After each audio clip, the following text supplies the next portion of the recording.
आज हम बात करेंगे एक फिल्म के बारे में जिसका नाम है मैड मैक्स फ्यूरी रोड। ये मैड मैक्स सागा का दूसरा भाग है अगर इसे समय के क्रम में देखा जाए, क्योंकि जो फिल्म 2024 में आई थी वह असल में एक पहली कहानी का हिस्सा थी। थोड़ी देर पहले मैंने उस प्रीक्वल को वीडियो क्लिप्स के साथ अपने चैनल पर समझाया था। अगर आप चाहें तो पहले उसे देख सकते हैं। इसकी कहानी वहीं से शुरू होती है जहाँ वह प्रीक्वल खत्म हुआ था। तो बिना किसी समय गंवाए चलिए सीधा इस कहानी की मुख्य कहानी पर आते हैं। दुनिया न्यूक्लियर युद्ध के कारण पूरी तरह से बर्बादी की कगार पर पहुंच चुकी है। रहने के लिए न कोई अच्छा ठिकाना था और न ही कोई विकसित जगह, मतलब पेड़ पौधे, पानी वगैरह सब कुछ सूख चुका था। हर तरफ सिर्फ सूखी पहाड़ियां ही नजर आती थी। यहीं पर हमें इस कहानी के मुख्य पात्रों में से एक मैक्स को देखने को मिलता है। मैक्स पहले एक पुलिस वाले थे, लेकिन अब जब हालात पूरी तरह बिगड़ चुके हैं तो वह सिर्फ अपना गुजारा करने के लिए इधर उधर से सामान जुटाकर काम चला रहा है। इसी दौरान कुछ आदमखोर लोग उसका पीछा करने लगते हैं। अब यहाँ पर एक बहुत जबरदस्त पीछा करने का सीन, छेद सीन होता है। ये लोग मैक्स की गाड़ी को एक धमाके से गिरा देते हैं और उसे पकड़कर अपने कबीले में ले जाते हैं। इसके बाद मैक्स की पीठ पर एक टैटू बना दिया जाता है जिसमें लिखा होता है कि वह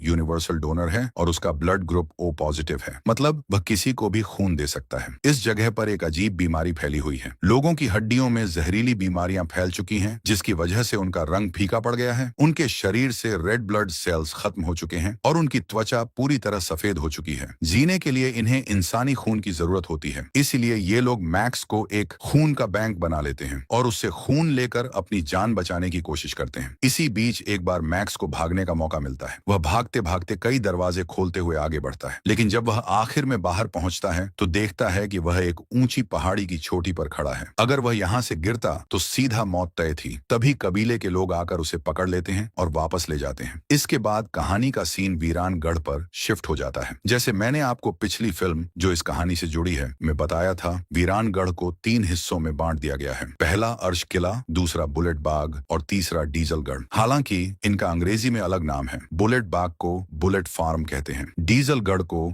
गैस टाउन कहा जाता है, अर्श किला को ग्रीन आइलैंड के नाम से जाना जाता है। यहाँ का सारा पानी, फसलें, पेड़ पौधे और ऊंची पहाड़ी पर कब्जा इमोन का है। उसने इन सब पर अपना पूरा अधिकार जमा रखा है। इस वजह से सभी लोग इमोन के दबाव में जी रहे हैं। कोई भी उसके खिलाफ आवाज उठाने की हिम्मत नहीं कर सकता। जब उसका मन करता है तो वह थोड़ा बहुत पानी छोड़ता है और लोगों को रेंगते हुए पानी लेने के लिए मजबूर देखकर खुश होता है। लेकिन इमोन को भी कुछ चीजों की जरूरत पड़ती है, जैसे अपनी गाड़ियों को चलाने के लिए ईंधन और दुश्मनों से लड़ने के लिए बम, गोले और हथियार। आज का दिन है जब उसे डीजलगढ़ जाना है और वहां से एक पूरा टैंकर भरकर ईंधन लाना है। इस काम के लिए जो ट्रक चला रही होती है वह है फ्यूरियोसा। उसकी पिछली कहानी, बैक स्टोरी को इसके प्रीक्वेल में पहले ही अच्छे से समझाया जा चुका है। लेकिन रास्ते में फ्यूरियोसा जुनूनी अपने पुराने घर हरी घाटी जाने की कोशिश करती है। वह इस मिशन की नेता है, इसलिए सभी को उसकी बात माननी पड़ती है। फिल्म में उसका नाम जुनूनी रखा गया है। सभी उसकी बात मानकर पूर्व की ओर मुड़ जाते हैं और हरी घाटी की ओर बढ़ने लगते हैं। लेकिन दूर से इमोन जो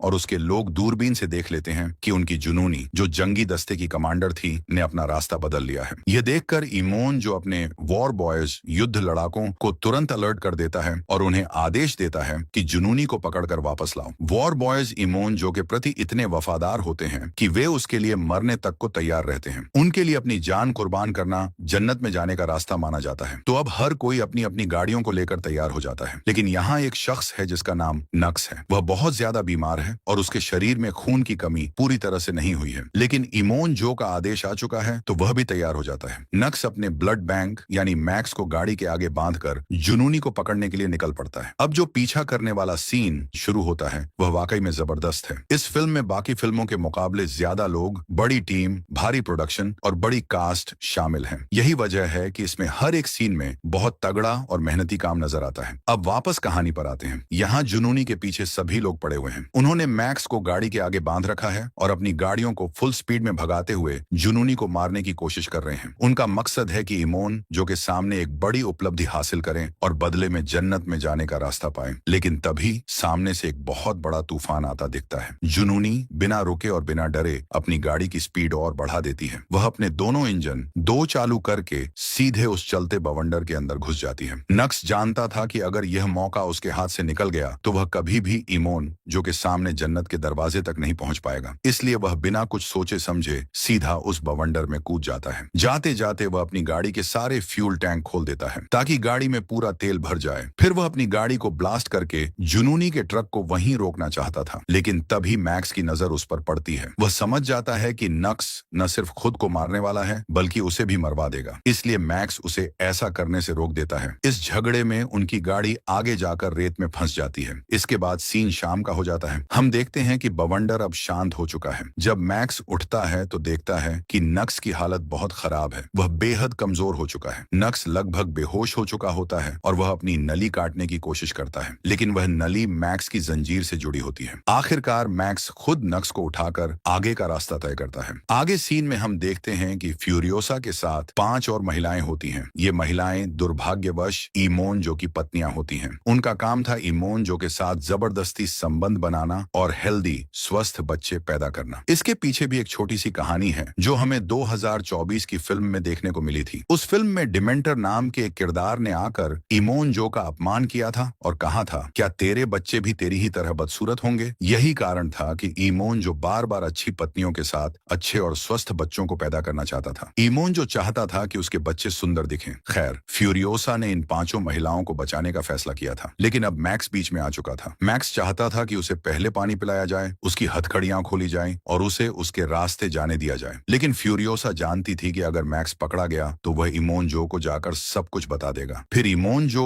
और उसकी पूरी टीम उनके पीछे पड़ जाएगी। इसी वजह से फ्यूरियोसा और मैक्स के बीच एक जबरदस्त लड़ाई होती है, लेकिन आखिर में मैक्स ज्यादा ताकतवर निकलता है। वह फ्यूरियोसा का ट्रक लेकर भाग जाता है। हालांकि कुछ ही दूरी पर जाकर ट्रक रुक जाता है। ऐसा इसलिए हुआ क्योंकि फ्यूरियोसा ने ट्रक में पहले से ही ऐसे सुरक्षा सिस्टम सीक्वेंस सेट कर रखे थे जो उसे रोकने के लिए काफी थे। अब ये 5 छाहों महिलाएं भागते हुए मैक्स के पास आती हैं और फ्यूरियोसा कहती हैं, हमें भी इस ट्रक में बैठा लो। इस ट्रक का सीक्वेंस सिर्फ मैं जानती हूँ। अगर मैं इसे नहीं चलाऊंगी तो ये ट्रक आगे नहीं बढ़ पाएगा। पीछे से इमोन जो की पूरी टीम आ रही है। अगर हमने यहाँ ज्यादा समय बर्बाद किया तो हम सब मारे जाएंगे। मैक्स चाहकर भी मना नहीं कर पाता और सभी को ट्रक में बैठाना पड़ता है। इसके बाद ये लोग अपनी नई यात्रा पर निकल जाते हैं। रास्ते में मैक्स फ्यूरियोसा से पूछता है, आखिर तुम जाना कहाँ चाहती हो? इस पर फ्यूरियोसा बताती है, मैंने बचपन में हरी घाटी के बारे में सुना था। मैं वहीं से आई थी। मुझे यहाँ रहते हुए कुल 7000 दिन हो चुके हैं। मेरे साथ मेरी माँ भी थी, लेकिन वह शुरुआती 3 दिनों में ही मारी गई। मैंने कई बार वहाँ लौटने की कोशिश की, लेकिन हर बार कोई न कोई समस्या आ जाती थी। इस बार मुझे एक जंगी टैंक मिला है जिसे मैं अकेले चला सकती हूँ, तो मैंने सोचा इससे बेहतर मौका और क्या हो सकता था। इसलिए आज मैं अपनी और इन बाकी लड़कियों की आजादी के लिए निकल पड़ी हूँ। ये बातचीत चल ही रही थी कि तभी नक्स पीछे से आ जाता है। दरअसल जब वह तूफान में गिरा था तो वह मरा नहीं था, बस बेहोश हो गया था। अब वह अपने असली रंग दिखाने की कोशिश करने लगा। वह चाहता था कि इमोन जो के लिए खुद को एक बेहद काम का आदमी साबित कर सके।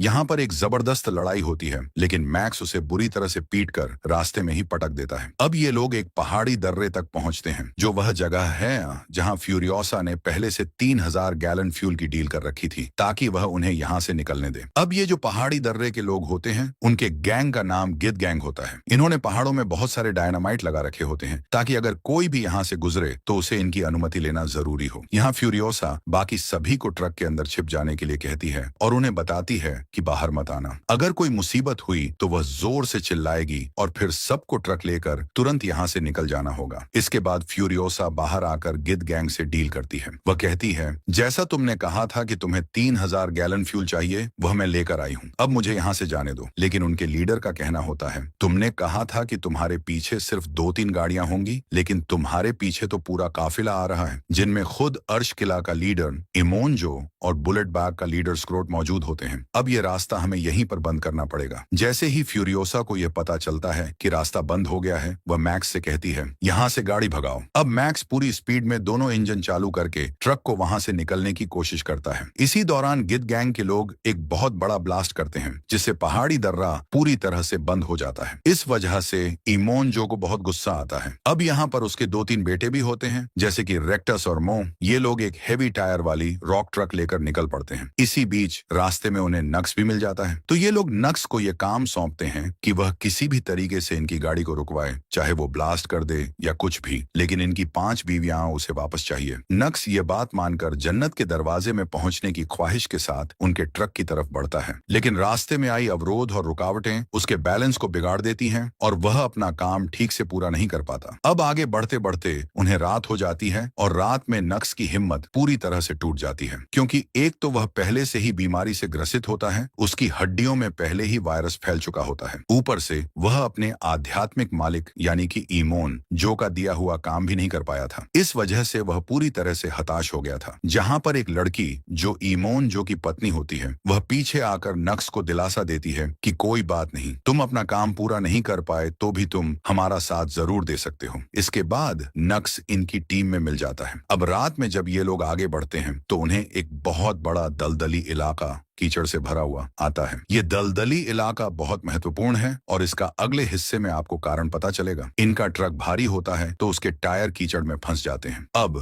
इन टायरों को निकालने के लिए ये लोग कभी किसी गाड़ी का दरवाजा टायरों के बीच में फंसाते हैं, कभी किसी पेड़ से चेन बांधकर ट्रक को आगे खींचते हैं। लेकिन तभी बुलेट बाग का लीडर उनके पीछे पड़ जाता है और अंधाधुंध गोलियां चलाता है। जहां पर मैक्स इन सभी से कहता है, तुम इस ट्रक को किसी भी तरह से थोड़ा आगे लेकर जाओ, बाकी मैं देखता हूँ। और फिर वह एक तेल का ड्रम लेकर उल्टी दिशा में चला जाता है। कुछ समय बाद वहां एक धमाके की आवाज आती है। फ्यूरियोसा को लगता है कि शायद वह मारा गया, लेकिन जब वहां से एक शख्स आता हुआ दिखाई पड़ता है तो पता चलता है कि मैक्स ने उनकी पूरी गाड़ी को तबाह कर दिया है और उनके ढेर सारे हथियार लेकर उनके पास आ गया है। अब यहाँ से इनकी यात्रा फिर से शुरू होती है और बहुत दूर जाने के बाद उन्हें एक टावर दिखाई देता है जहाँ पर एक जिंदा इंसान मौजूद होता है। फ्यूरियोसा नीचे उतरकर कहती है, क्या ये हरी घाटी है? मैं अपने घर आ गई हूँ, मैं जवाजा की बेटी हूँ। ये सुनते ही वहाँ कई बाइकर्स आ जाते हैं। ये सारी महिलाएं होती हैं जो बताती हैं कि फ्यूरियोसा शायद तुम गलत जगह पर आ गई हो। हरी घाटी अब नहीं बची है क्योंकि जिस दलदली इलाके से तुम आई हो वही हरी घाटी थी जो अब पूरी तरह से तबाह हो चुकी है। पानी अब नमकीन हो चुका था और धीरे धीरे हवा के बवंडर ने उसे कीचड़ और रेगिस्तान में बदल दिया। अगर तुम जीना चाहती हो तो वापस वहीं लौट जाओ जहां से आई हो। ये सुनकर फ्यूरियोसा का मन पूरी तरह से टूट जाता है क्योंकि उसने इतने सालों तक बहुत मेहनत की थी, कई लोगों को खो दिया था और कई जंगें लड़ी थी ताकि वह हरी घाटी तक पहुंच सके। अब उसे पता चलता है कि हरी घाटी पूरी तरह से नष्ट हो चुकी है। यहाँ फ्यूरियोसा घुटनों पर बैठ जाती है, मतलब वह हताश हो चुकी थी। लेकिन तभी मैक्स उसे थोड़ा हौसला देता है और कहता है, अगर जीने की चाह है तो तुम या तो 160 दिनों का सफर करके जाओ और फिर आगे पानी या